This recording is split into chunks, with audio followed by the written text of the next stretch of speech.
আসসালামু আলাইকুম রহমতুল্লাহি ওয়া বারাকাতুহু। আপনারা আমার হাতে কি দেখতেছেন? কচু গাছ। কিন্তু আমি আজকে এই কচু গাছের কয়েকটা উপকারিতা সম্বন্ধে বলবো। তার আগে কচু গাছের একটু হিস্টোরি বলি।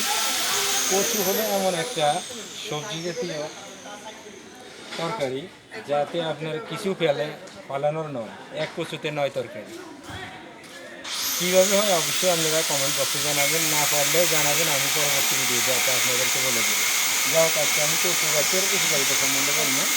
এই কচু গাছে যাদের রক্তশূন্যতা আছে তারা এই কচু গাছের কচু পাতাগুলো খেতে পারেন। যারা কচু গাছে আর যাদের অ্যালার্জি বা চুলকানি সমস্যা আছে, রক্ত পরিষ্কারের জন্য এই কচু গাছ খুবই উপকারী। আর কচু গাছে আপনারা যাদের বদহজমের সমস্যা আছে তাদের জন্য কচু গাছ খুবই উপকারী। আর যাদের পায়খানার রাস্তা অর্থ গ্যাস সমস্যা আছে, রক্ত পড়ে, তারা এই কচু খেতে পারেন। ইনশাআল্লাহ তারাও উপকৃত হবেন। আজকে এই পর্যন্তই। আপনারা যেখান থেকে আমার ভিডিওটা দেখতেছেন অবশ্যই শেয়ার করবেন, কমেন্ট করবেন। ভালো থাকেন, সুস্থ থাকেন। আল্লাহ হাফেজ।